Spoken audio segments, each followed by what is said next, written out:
Hey guys, welcome to another guest episode of Better Body Radio. And today I am joined by Jonny Landels. How you doing, Jonny? I'm good, thank you for having me on. Wonderful. So Jonny, to tell you a bit more about him, is an MNU certified nutritionist and owner of Next Step Nutrition, an online nutrition consulting business. Jonny, though, is also very passionate about delivering education via seminars and workshops to gyms and businesses to help their communities lead healthy, balanced lives through improving their diets in a very simple manner. So in terms of fitness, Jonny is a former CrossFit athlete, an all-round fitness enthusiast. For those who follow Jonny on social media, however, or listen to his podcast, Next Step Espresso, which is a quality name, by the way, because my favorite coffee is espresso, they'll know he's quite the character, as you'll soon find out. And so I know today's episode is going to be equal parts informative, but also plenty of banter. Jonny, welcome to Better Body Radio. Thank you for such a lovely introduction. Anytime. So Jonny, let's just dive right into question number one. So let's go. I've given the listeners a brief introduction of who you are, but I'm sure they're keen to know a little bit more about you. So tell us a bit more about your backstory. What kind of got you into coaching nutrition and the fitness industry in general? Sure. Yeah. Well, you kindly gave me the title of a former CrossFit athlete. I give myself more of the former CrossFit wannabe athlete. But oh, nice. I think I'm very harsh on myself, having surrounded myself with people who are very good athletes just because of my CrossFit background. So pre-CrossFit, I was into rugby. So I played rugby all through my teens because I was chubby. Basically, I played front row, so I was a prop. And when I got to university, my studies unfortunately started to clash with that rugby. Usually your Wednesdays were left free to do sports, socials, things like that.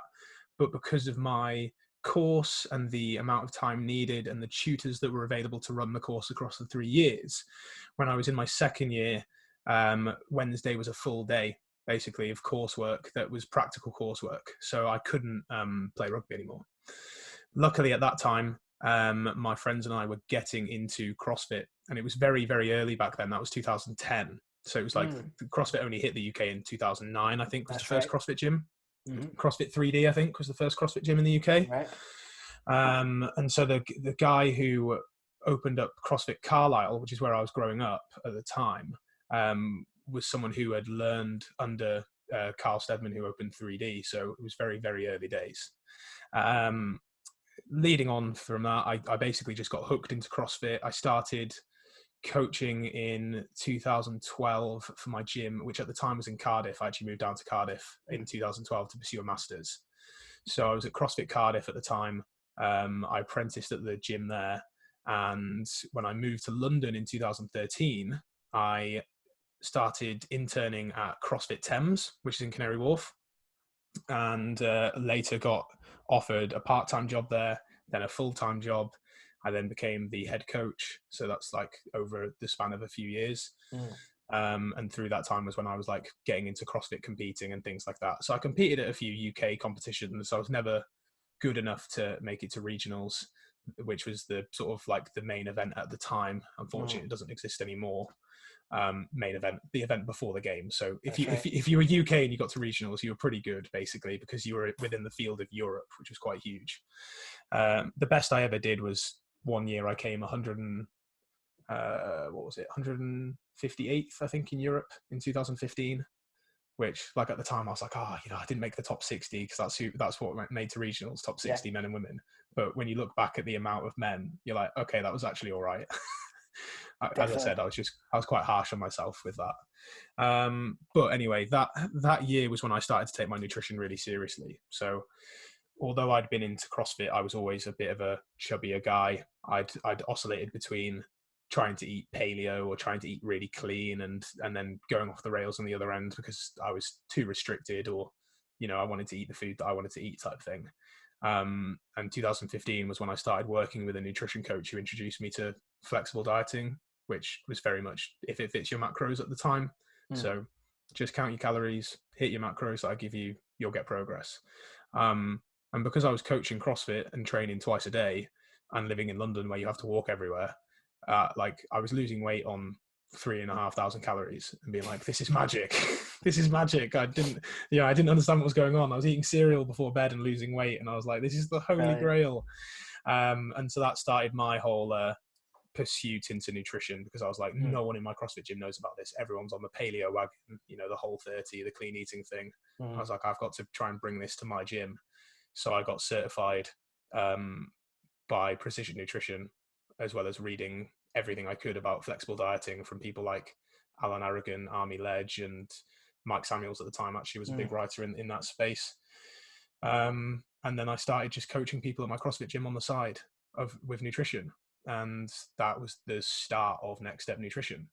And from there, I grew more and more passionate about helping people with nutrition, helping people keep things simple, focus on what they actually needed to focus on. I got MNU certified in 2018. So like I did the 2017 to 2018 course, September to September, I think. Yeah, that year.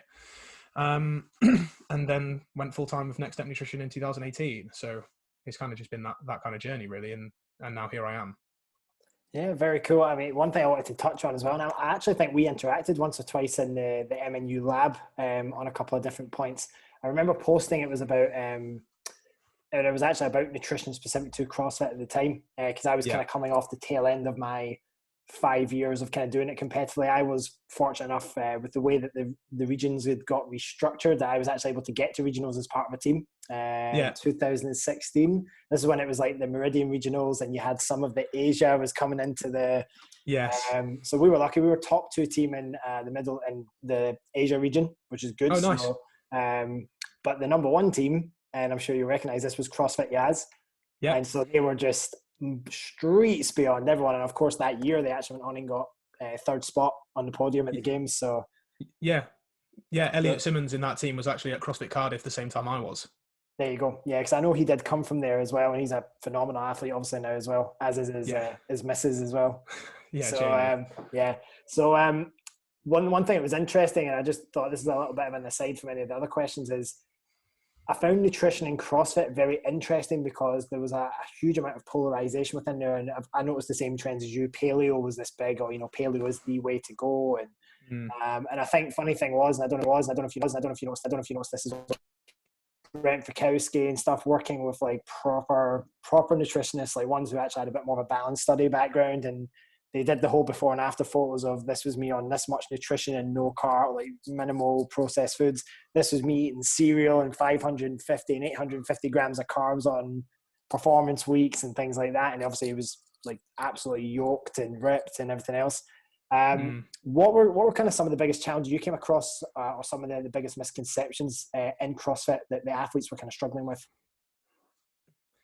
It was definitely along those lines of people in the olden days of CrossFit, because of the nutrition advice that's handed down from the CrossFit Level 1, which is the beginner training certification for that type of exercise. They would talk about the insulin model of obesity. And for your listeners who aren't aware of it, basically they say, well, when you eat carbohydrates, it spikes insulin production in the body. Insulin is the hormone that stores fat gain. Therefore, when you eat carbohydrates, you store fat. That was like the giant leap that they made. And at the time, you were like, oh my God, it's true. Because when I drop carbohydrates from my diet, I lose weight. And you were like, there was no clarification of what actually was going on there. And so with CrossFit athletes, all of these people were trying to do 2 to 3 hours of training a day, maybe more, but they were burning out. And they were wondering why, because they were eating sweet potato and vegetables, and they were eating chicken breast and fish, and being like, I'm eating really healthily, what the hell's going on? But they just weren't meeting their energy needs. And there was definitely a slight switch before I got into the nutrition game, where Rich Froning was just dominating the games every year. And there'd be videos of him like drinking chocolate milk and eating peanut butter out of a box. At the games one night, just smashing down 2 pizzas, and everyone's like, what's going on? Like, he's eating terrible food, but he's performing really well. And it's like, well, it's because your energy needs come first, you bozos. It was just something that, but the thing is that there is then that difference between someone who goes down to their local gym and does 45 minutes of activity compared to someone like Brent Fikowski, who's training for 6 hours a day. Yeah. And then you had a big swing who were like the 8 and like for 8 hours, same intensity. So you've then got to think, well, yes, carbohydrates are vital for high intense activity, but let's be real about actually how much activity are you doing and what's your goal for training, and what do you want to prioritize.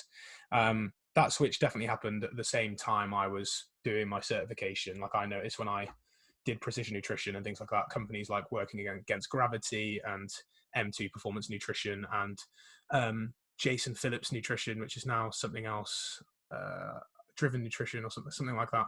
He was they were all kind of like on the up of being like, this is why these athletes are performing better than you are. And the circle then definitely started to change.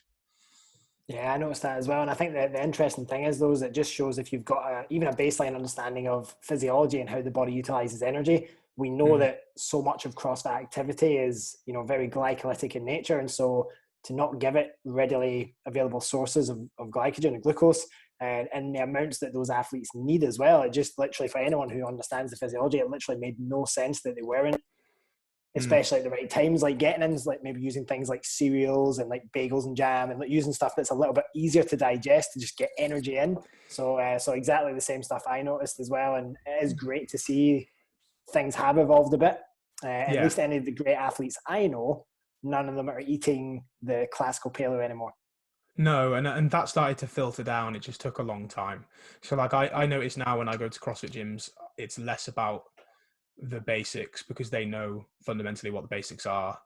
For those people, it becomes more of a case of behavior change and habits, and then actually how do you apply that to your training based on what you're doing, as I said, because you can get very easily caught up in like, well, Matt Fraser eats all of this food, and it's like he also trains for 6 hours a day and then sleeps for the rest of the time because he has no other job. It's like it's a very different lifestyle.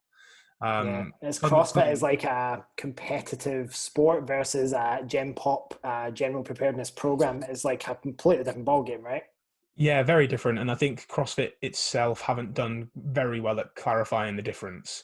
And I think that's why Greg Glassman there was a big thing when Glassman took all the social medias down, but that was because everything that CrossFit was putting out there was for the games. Every documentary was like, here are the games, like, look at all these great athletes. And that was very far removed from Glassman's original view of what he wanted CrossFit to be. Like, if you read back his level 1 manual, he's like, go and play new sports, only train for this much time, put gymnastics above weightlifting, nutrition is first, to only train for like this much time a day and make sure that you vary it so that you're well-rounded. Whereas actually CrossFit Games athletes, they're well-rounded in a way, but they're also not in any other way. Like if you put them in any kind of rotation, they'd break. Like they're all up and down, right? And it's unhealthy to get to that level of sport. That's very far removed from actually what health is. If you just want people to move well and live better, they don't need that type of high intense activity all the time. I'll be very interested to see the joints of some competitive CrossFitters in 5 to 10 years time, despite the amount of glucosamine they might push down their throats right now. Or CBD oil or what's it? Apple cider vinegar gummies. Those things are doing my head in. The amount of CrossFit athletes that are now pushing them. And I think, this is a bit of a tangent, but I think athletes need to be aware of what they're doing and better educated in what they're like being sponsored by and pushing, because they don't understand actually how influential they are on the people that follow them.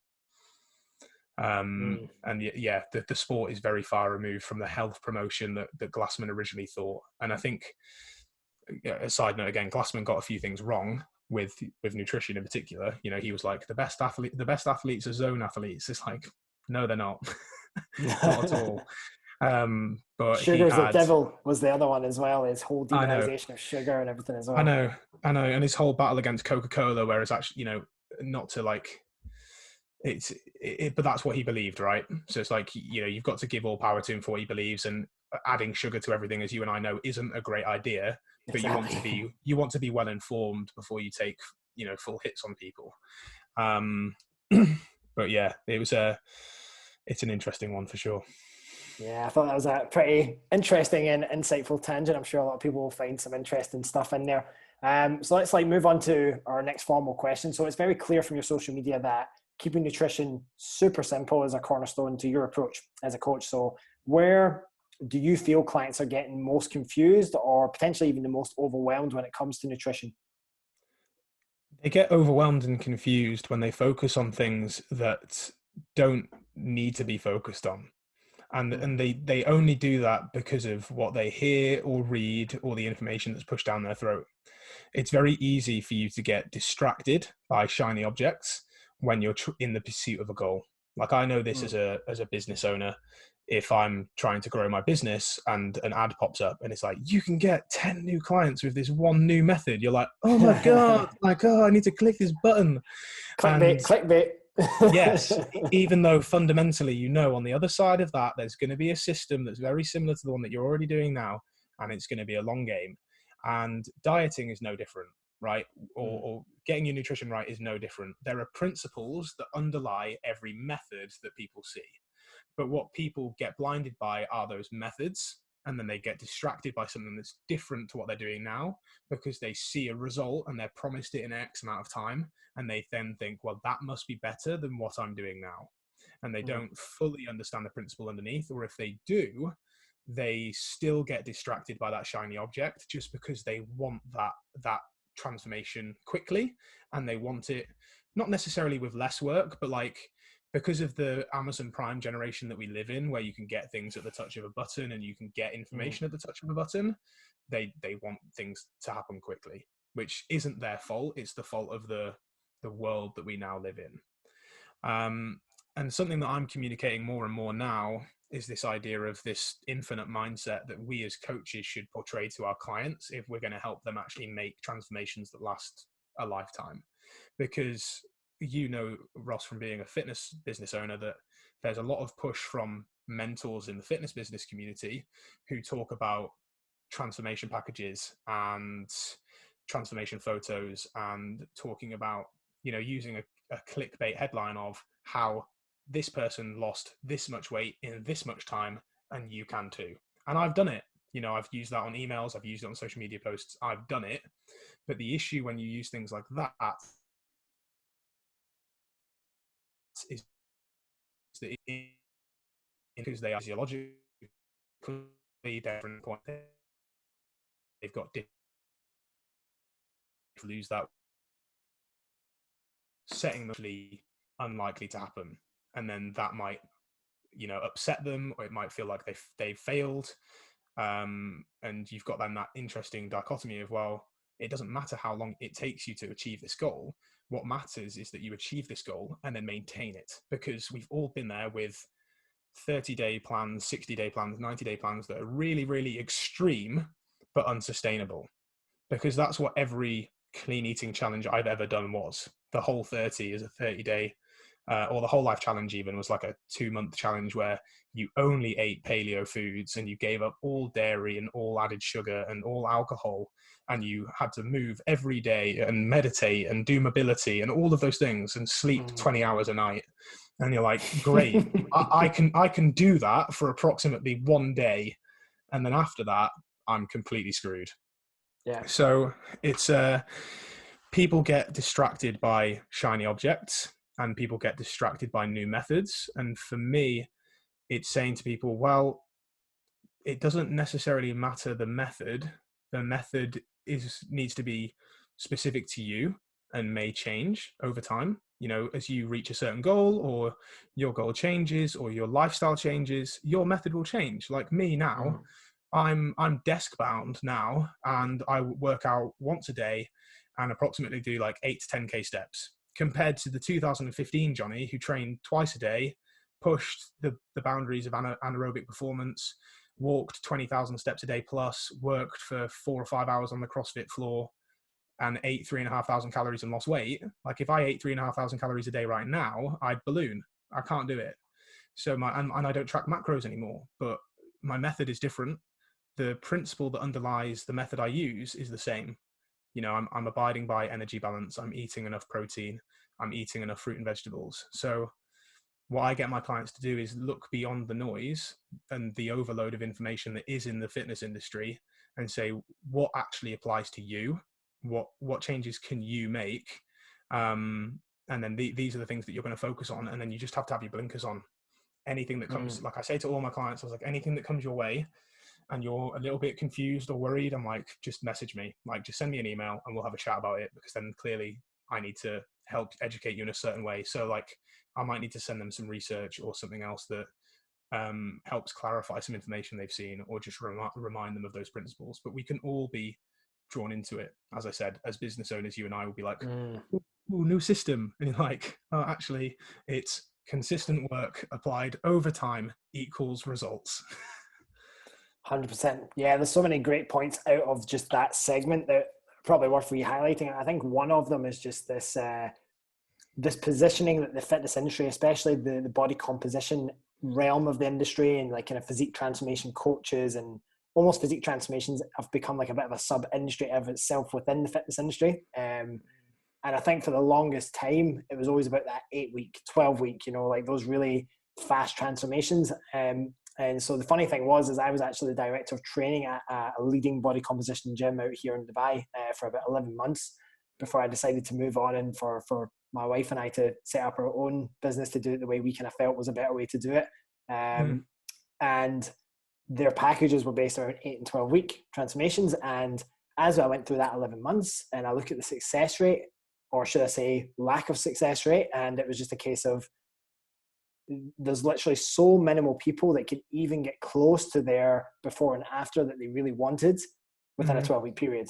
And so it just made me realize that, you know what, I think putting these rigid timeframes on people's transformations is a huge disservice to what this potential coaching process could be. And so that is ultimately why we ended up kind of putting we don't do time-based transformations. We do as long as it takes transformation instead. And I think any good coach that I've spoken to, and even some of the best online fitness businesses that I've seen that operate at the moment, like, Flex Success and R&T Fitness, they never really talk about, I mean, they might put up the number of weeks it took, but they never talk about their 8 and 12-week plans. It's very much a case of, this was a 48-week transformation, and there's much more of that happening now. And I think if more of the industry can move towards that, even, UP were slated for being super aggressive with their approach. They've now even transitioned to doing more of the longer term transformations now as well. So it is super interesting. And I think, like you said, for clients, the messaging needs to be, listen, like, it is easy to, as much as it's a blessing for us to attract clients from social media, almost then, okay, now I have you as a client, you're now all of a sudden now being still exposed to all of these different other opinions. And that can sometimes, it makes our job easier in terms of there's never been a better platform to try and get new clients, but there's also never been a worse platform to be even more distracted than you've ever been. So, so 100% on point, I think. Yeah, you have to empathize with the client and look at it from your own shoes, because you and I are educated in nutrition and fitness, right? So you and I know what to focus on, and that's why we help clients do it. But if, as business owners, if we don't have mentors or people that can help us push us in the right direction, or remind us that there are principles underneath methods, and as soon as you understand them, you can apply whatever method you frigging want to, the client is going to get distracted. And so you can understand why they feel that way. And I think as a fitness business, look, if you're listening to this podcast and you're doing these transformations, I understand why you're doing it, but you need to, as you said there, Ross, look back at actually what your success rate is through those packages, and actually what your retention rate is afterwards, and if your client just bounces back to what they were before. Because if they do, you failed the client. It's not the client's fault. You set them up for this expectation that they could achieve this transformation in X amount of time, and you've actually then just served them another fad diet.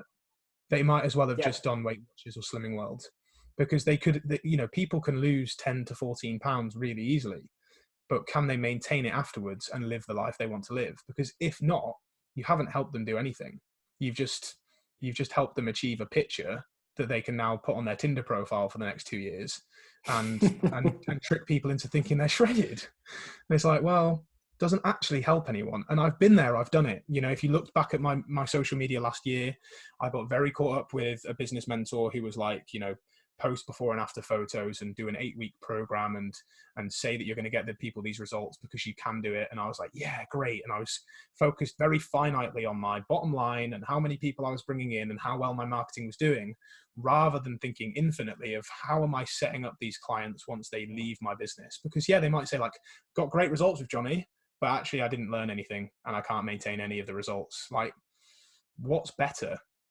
You know, definitely the fact that you say to your client up front, okay, I don't know how long this is going to take you. So these are the things we're going to try and do. We need to instill these behaviors. Having a clear B point is great. Like if you want to look a certain way or be a certain body weight or whatever, great. What are the habits and behaviors and actions of someone who has got that and maintains it are doing right now? Because that is the difference between where you are now and where you want to get to. This person walks 10 to 12K steps a day. They exercise 5 times a week. They eat 5 to 10 portions of fruit and veg a day, and they moderate junk and snacks and alcohol. And right now you're walking 4,000 steps a day, training once a week, sleeping 4 hours a night, and binging on an evening. It's like, you obviously don't say that like outright to them, but over the time, you talk to them about their behaviors and you teach them about nutrition and you help them through that fog of, yeah, but what about getting 6-pack abs in 60 days? It's like, well, if you want to try that, go and try it. Come back to me afterwards. Definitely. I think this is what makes, like, you know, such great coaches like yourself, is that it's very much less about, oh, listen, this is the before and after. And like I think Louis and I talked about yesterday, it was this idea of putting the after photo on the pedestal, and it's getting away from this idea and thinking a bit more of, listen, I'm not even interested in that final weight or that final picture. All I'm interested in as a coach, and I know 100% you already do this, is the process and outcome-based goals that we set and whether we can achieve those. Because if you do that, as you know anyway, the end part just takes care of itself anyway, right? So I think that's so key. So yeah. I think that transitions super nicely onto actually the next question then. So let's say, you know, you've obviously got new clients that do come to you to work at Next Step Nutrition. What would you say are the main barriers that your clients are facing when they first approach you to start coaching? I'd say definitely that information overload is one, because the beauty of the internet is that you can find a lot of things. The fail of the internet is that you can find a bunch of things at the touch of a button, and there's no filter of this information. So you and I are lucky that we have immersed ourselves within the evidence-based community. And so therefore we have a filter now of what we deem bullshit and what we deem worth our time to read, right? Yeah. The Gen Pop don't have that. So when they find a study that says keto burned, you know, lost more fat doing a keto diet than a plant-based diet across 3 weeks, one random trial based on 2 mice and 1 human and 1 donkey, you're like, holy shit, keto is the shit. Like, no wonder I'm not losing weight. It's the one true diet to rule them all. I need to do keto. So give me the bacon. Do you see what I mean? They can be easily put into that. Trying to let my hair fall out, even though my hair's falling out, my penis fell off. I just do keto anyway. It's just like, I lost my sex drive, but look at my abs. It doesn't matter. Like, you know, and TV shows and news articles and magazines literally just add to this. Like when I was younger, I would read Men's Health magazine. That's when I sort of first started picking up weights when I was in sort of sixth form and doing rugby. I'd read like Men's Health magazines and I had a set of dumbbells and I was like, yeah, cool, like getting into fitness, that type of thing. But every month there was like a new eating plan in there, like a new diet, a new regime. And unless you understand, again, the principles that underlie the methods, you're going to be caught up in that shitstorm. The TV show How to Lose Weight Well is the worst thing that could have ever happened to TV, ever. Every time it's on, I just sit there for an hour and I seethe in anger at how confused the general population must be watching that pile of shit, thinking, oh, look, the Cambridge diet versus the cabbage soup diet. Both of those things are pointless. Like, you're eating, look at the common threads between the diets.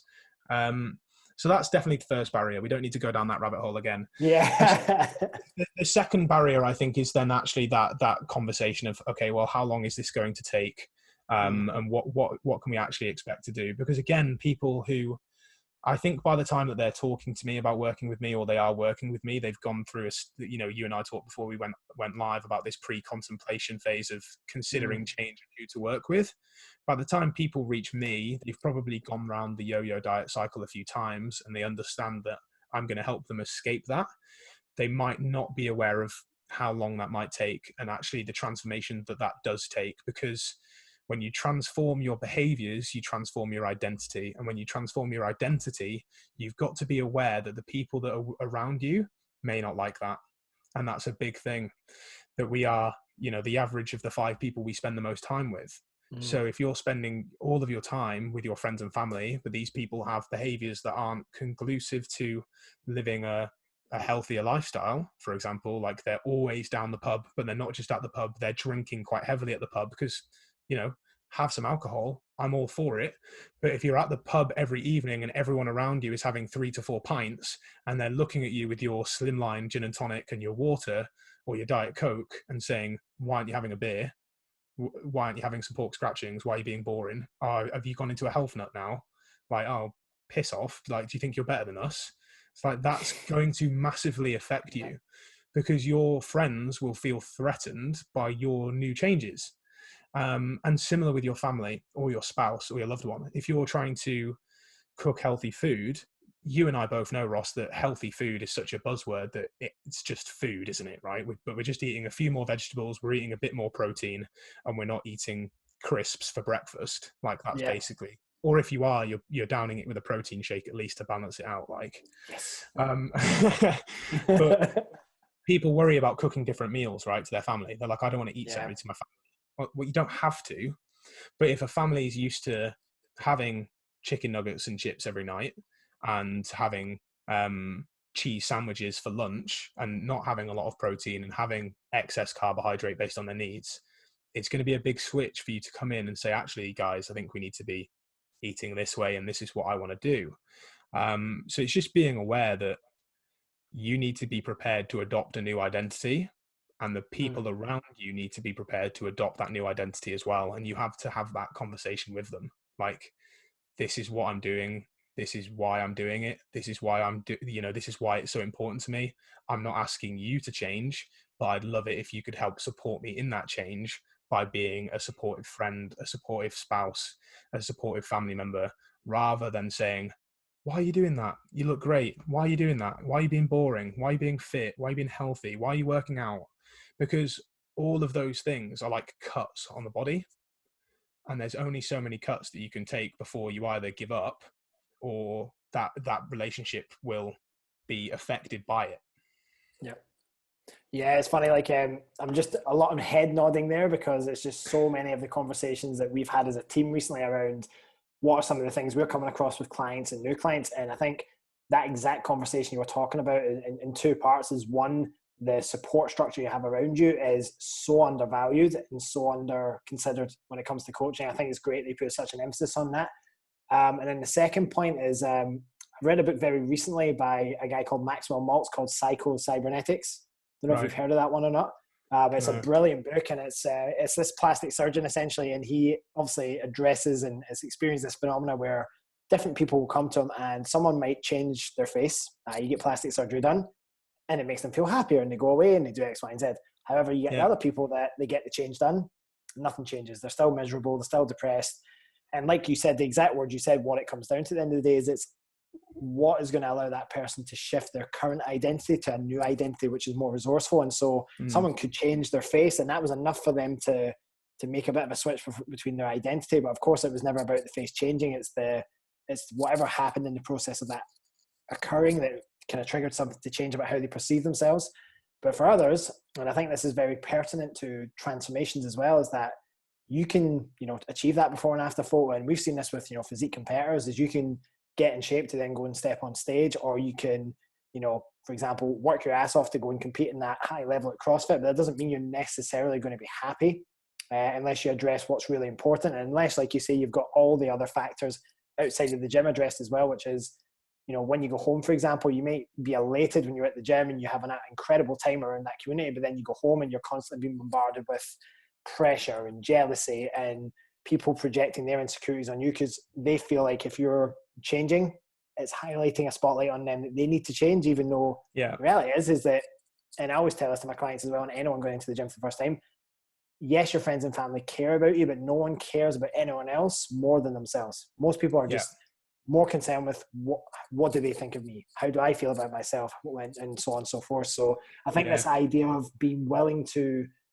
change identity is huge, but I think the point you absolutely nailed on the head was that not being scared to communicate with those around you about the fact that your identity may change, and for not to be scared of that, because you're not judging them if they choose not to change. That's their choice. So I think that's absolutely spot on. Yeah. Before we move on from that, Ross. Yeah, go for it. Sorry to interrupt, because you've just reiterated some great points. I'm sure that you spoke with Louis about this yesterday, about that. You talked about that transformation photo on a pedestal and people saying, when I get here, I'll be happy. And it's like, well, actually, you need to make sure that you're happy right now, because there's a lot of underlying reasons about happiness that are way beyond your body shape or your eating habits. So if you're doing this for increased confidence or increased sense of well-being and health, perfect, like all power to you, but don't think that transformation is going to make you happier, because it won't. And what you mentioned about the transformation, people don't realize how much effort it might take them to look like someone else. So they might look at a CrossFit athlete, for example, who's absolutely diced, and think, I want to look like that. But they don't realize that CrossFit athlete has always been lean. The CrossFit athlete actually had to put on muscle to get abs because they were really skinny beforehand. And for them, they would need to adopt a completely different lifestyle to be able to get that shredded, which they wouldn't actually be happy to maintain. So if you want to only exercise once a day and still have a normal job and have a social life where you enjoy alcohol and things like that, you can get pretty lean, but you can't get shredded to the bone. And so you've got to think about what's your compromise between your emotional health, mental health, physical health, social health, because you've got to find the best balance there to be a well-rounded individual. You can't forego everything else for the sake of physique and then think that's going to make you happy, because it won't.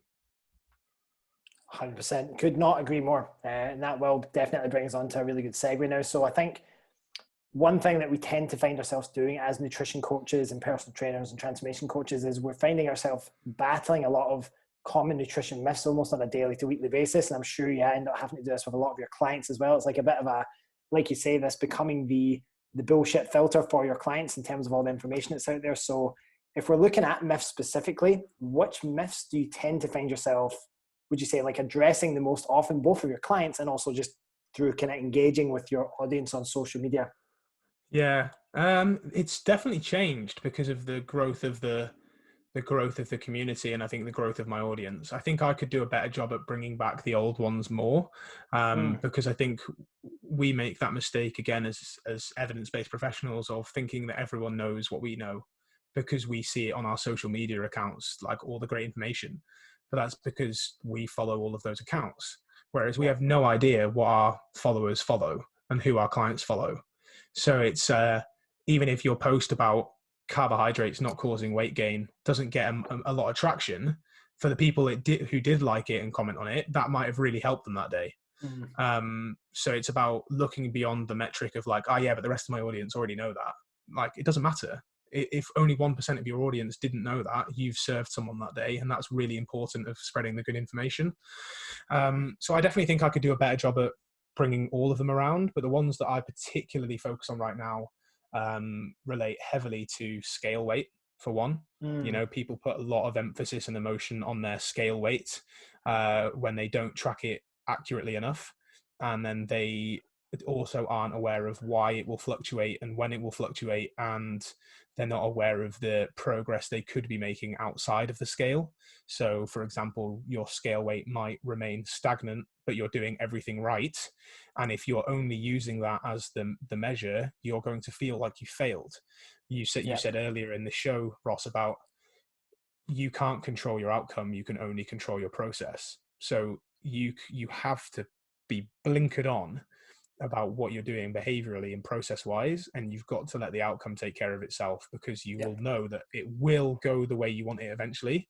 Scale wise, it might not. If you're losing fat and putting on muscle and then improving your aerobic capacity, your blood volume is going up, your muscle mass is going up, your bone density is going up, and your fat is going down. But that results in a net balance or even a net gain on the scale. And if you're only using that as metrics, you're thinking, well, this diet isn't really working, is it? I might as well just eat Pop-Tarts all day. And then you fucked it.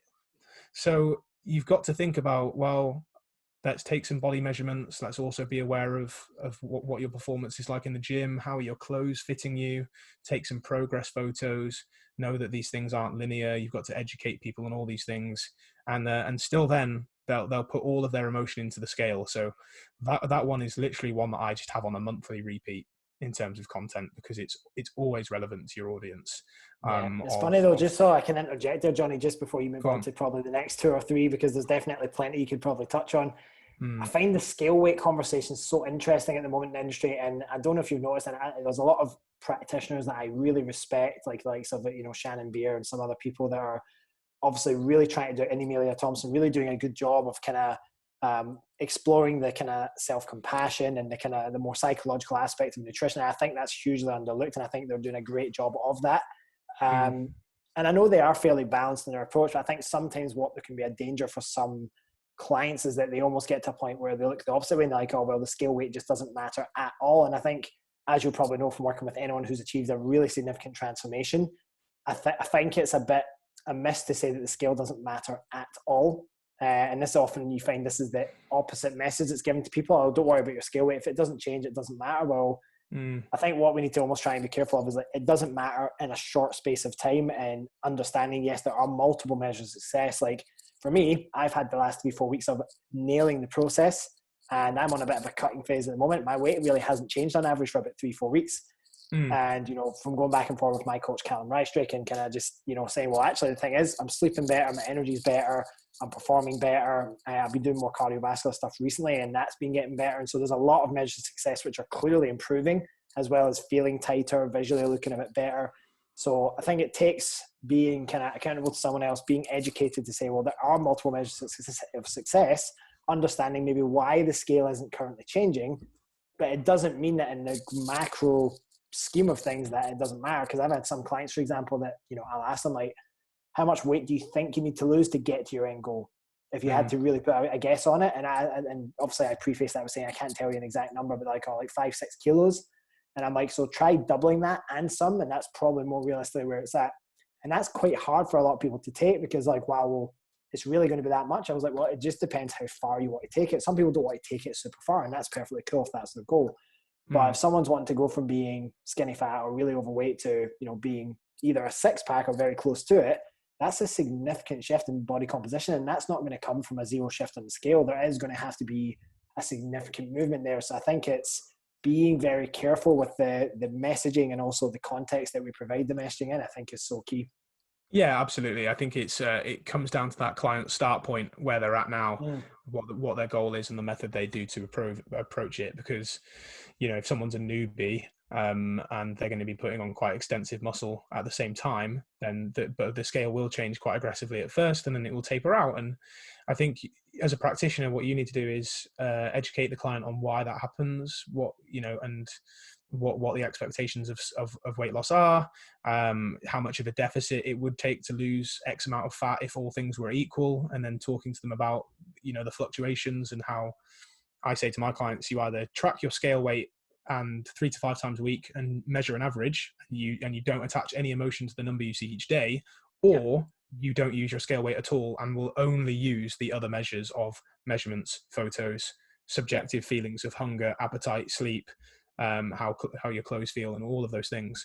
And that's where working with a coach is really useful, because it provides you that objectivity and accountability. That's the double-edged sword that is the biggest benefit of working with a coach, in my opinion, is the objectivity, to remove the emotion from the situation and actually look at the data to see what's going on. And then the accountability of, you've got to check in with me every week, and, you know, and you're paying me. So it's like, you don't want to look like a dickhead. And so you're going to, you know, people don't want to waste money. That's why free things don't work, because people need some skin in the game, and they need some accountability in order to follow through with what they know that they should be doing. So yeah, I think that's the biggest myth. I mean, other myths would be the same as always. Like, there's no best diet for losing weight. There's no keto isn't magic. That's one that I always come up with, just because it's so prevalent right now, I think, in the whole sphere. And especially, these things have timestamps on them, don't they? Like, I'm sure every evidence-based coach attacked the Game Changers when it came out, and we're all just revving our engines before the next Netflix documentary comes out that talks about CBD oil helping you run a marathon or something stupid. I don't know. I had an email pop into my inbox actually that was like, CBD oil won't cure coronavirus, but it will improve your immune system.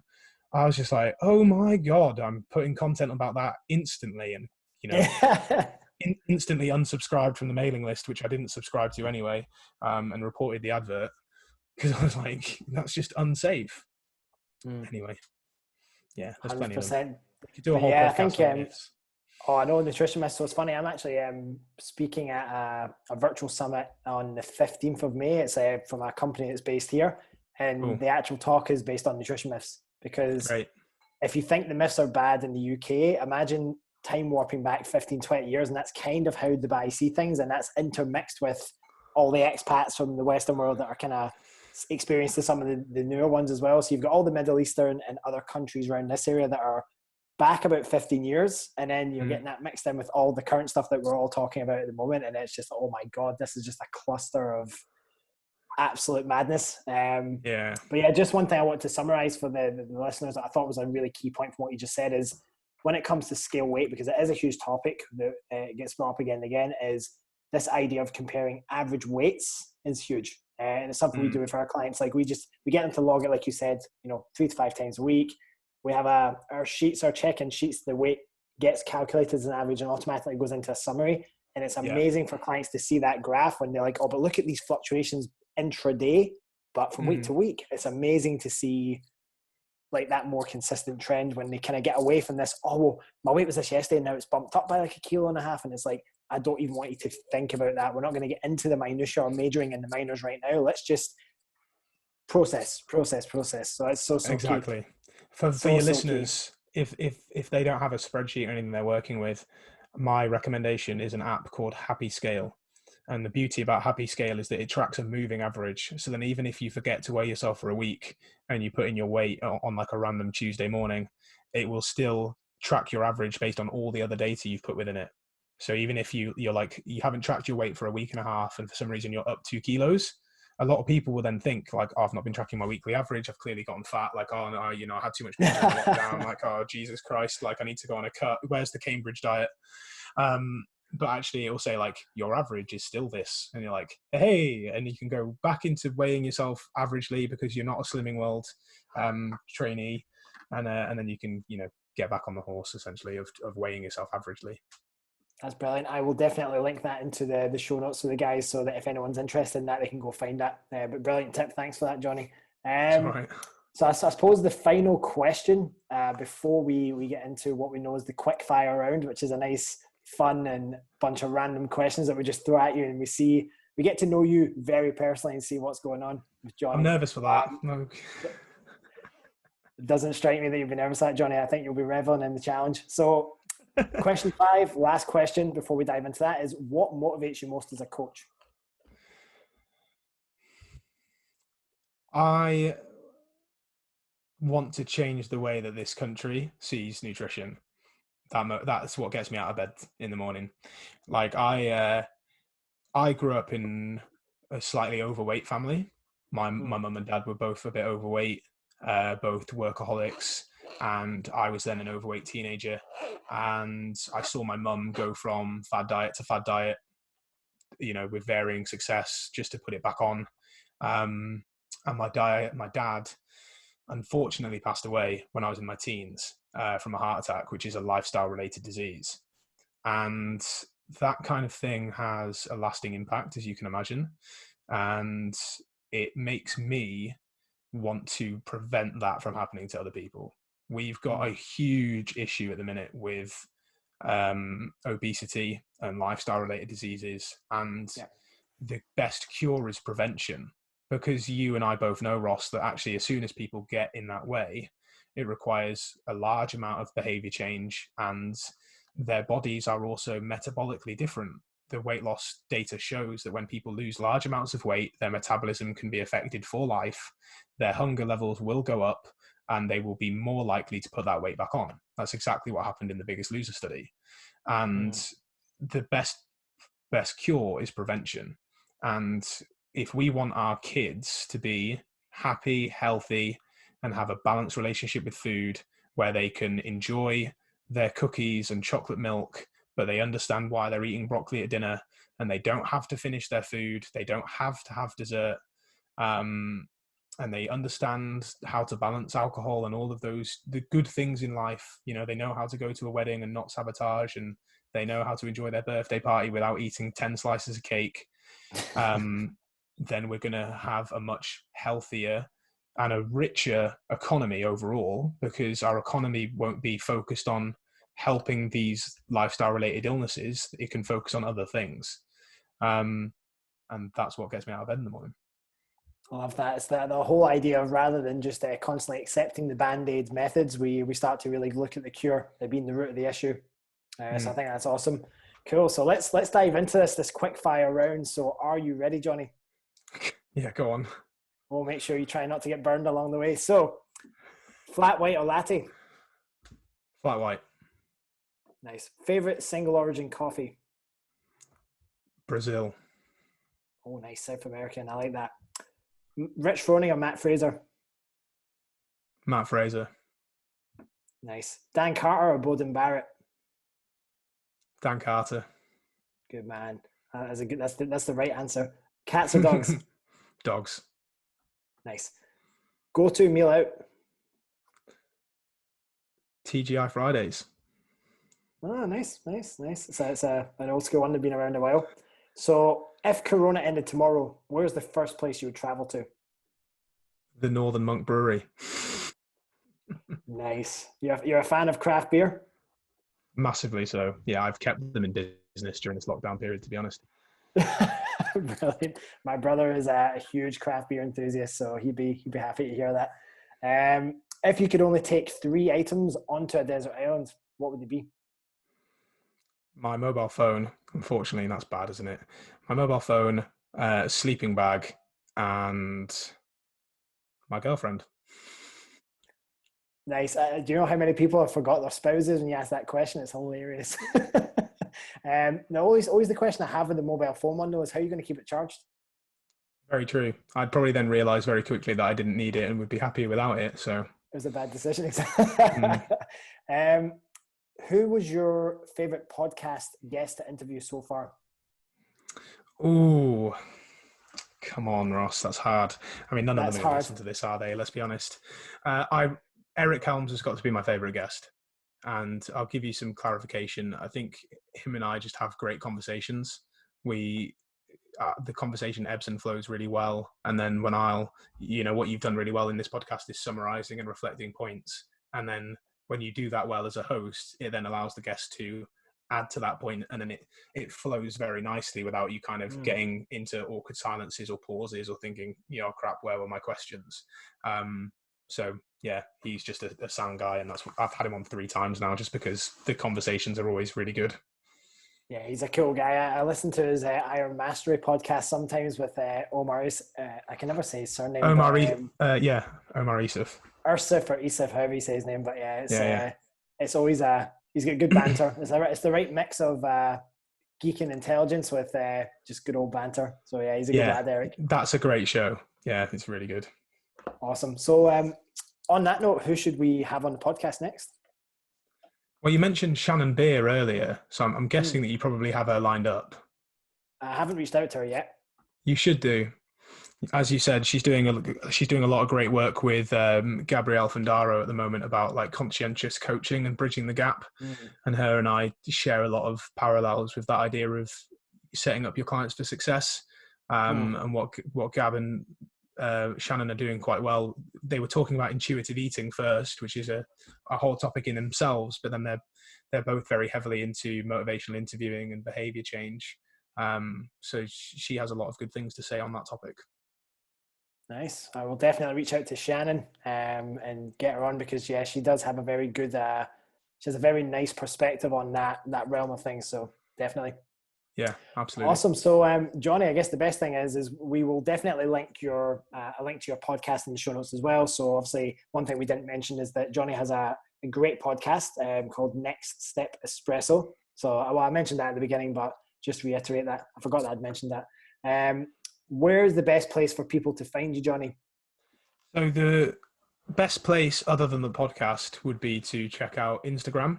My personal is at Jonny Landels, and my business is at Next Step Nutrition Limited. And those would be the two best places where I put most of my content out there. Then the podcast is your second best place. I also publish a daily blog on my website, nextstep-nutrition.com, and that's basically the podcast topic of the day. So if you're more of a reader and less of a listener, then you can go and check out the blog, and there's loads of topics there on measuring your progress accurately, how to build habits, and basically all the things that we've talked about today. Brilliant. Awesome. Well, guys, just so that you can always support us, we'll obviously put all of Jonny's info into the show notes, so that if you really resonated with the way he communicates and how he does things, definitely go reach out. You won't be disappointed that you did. For supporting Better Body Radio, the best thing you can do for us, guys, is to get on iTunes, leave us a 5-star review. We are a young podcast. We are trying to reach more people. We have a passionate team that are planning to give you guys as much quality information as possible. But of course, bringing people like Jonny and other expert speakers on will give a brilliant perspective on all of these topics as well. Once again, Jonny, thanks for coming on. Ross, thank you so much for having me. I've enjoyed it.